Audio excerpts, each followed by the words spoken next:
Hey, what is up, Flash fans? My name is Tommy from ZV Comics, and welcome to my review of The Flash Season 1, Episode 7, Power Outage.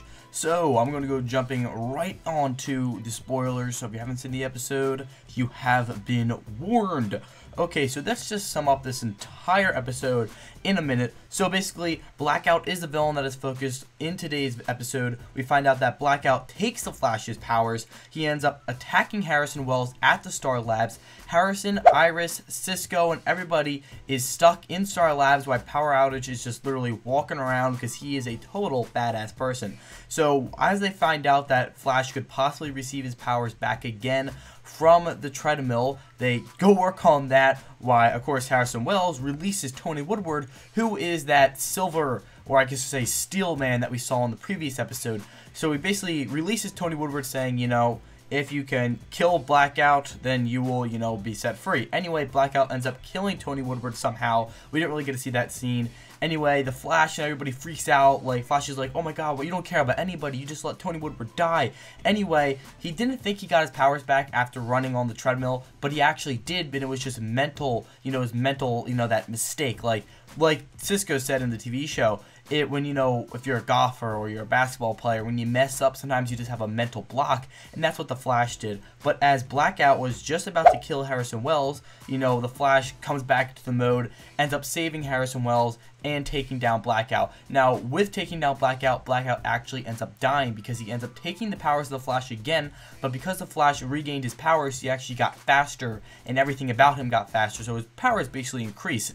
He didn't lose them, they just got better. So he ends up getting better powers, and the Blackout could just not handle it. He ends up dying. And also what happens this episode is Clock King returns. We saw Clock King in Arrow. He comes back in the Flash. He's like probably about 100 times cooler. He ends up taking hostages in the, you know, office building and everything. He ends up shooting Eddie Thawne. He does not end up dying, but guess who saves the day? Iris. Iris is like, oh, the Flash is gonna come. He doesn't come. Iris ends up using a little bit of a trickery by Eddie Thawne and ends up shooting Clock King. Clock King does not die. He will be in jail. He'll probably return. That would be pretty badass. Anyway, one thing I want to touch on this is not only, that is the whole episode for you right now. There's a few spoilers, like deep spoilers, Easter eggs I'll talk about as well, but I want to mention this. Eddie Thawne was shot, okay?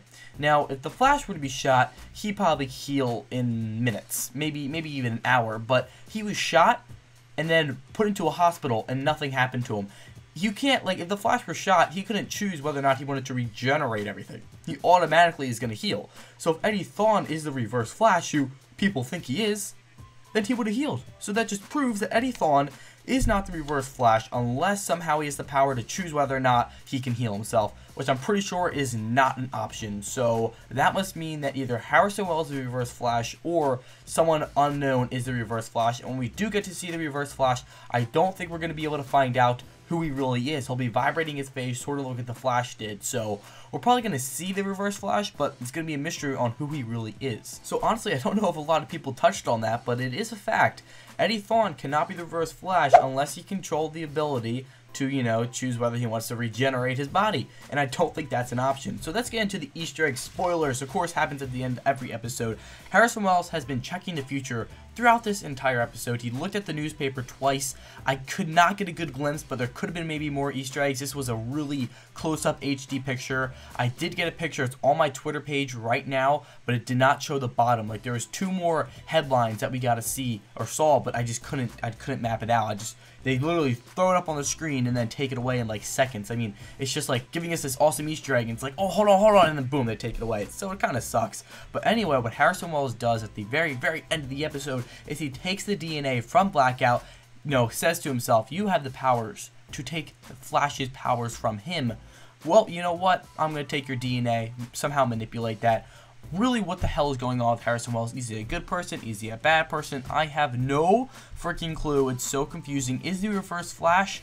Still, I have no idea. Harrison Wells is a mystery character, and I love it. I can't wait to see the Arrow vs. Flash preview where we did get to see the preview, but what happens in that event is Arrow makes a suspicion on Harrison Wells, saying like, is he a good or a bad person? That is a confirmation. So I'm excited to see what Arrow finds out about Harrison Wells and how that will affect the Flash TV show, and maybe we can find out if Harrison Wells is the Reverse Flash. So that's pretty much everything that happens in the episode. What I really liked is probably the effects. The effects are awesome. The only effects I didn't like would probably be Tony Woodward's steel body. I thought that looked a little bit weird, but I gotta say, Blackout's effects, the electricity, everything was absolutely wonderful. Harrison Wells, I love him more and more every episode. A lot of people don't like him. I think he's an interesting character. I mean, he can check the future. He can walk, but he can't walk. And he has literally just took the DNA out of Blackout. Like, he doesn't care about shit about life. He only cares about the Flash, and I don't even know if that's true. Like, if he's the Reverse Flash, then obviously he don't give two shits about, anybody. Seriously. I gotta admit, what I found out last episode was, when Joe West was getting attacked is, I think somebody commented this in my video. They were saying, why would the Reverse Flash, if he was Harrison Wells, why would Harrison Wells attack, Joe West for no reason, because he crossed out Harrison Wells on the list of possible murderers of Barry Allen's dad. So basically that kind of crosses out Harrison Wells and Eddie Thawne off the Reverse Flash list. So damn, what the hell is going on? Maybe we don't know who the Reverse Flash is yet. That would not be a surprise as of what we found out in this episode. So anyway, I give this episode 9 out of 10. I really liked it. We saw a bit of a preview for the next episode of Arrow vs. Flash. Holy crap, it looks like it's going to be awesome. I'm so excited for it. Anyway, don't forget to comment, like, and subscribe if you haven't already. Just comment down below, ask me some questions on this video. My name is Thawne from Comics, and thank you for watching.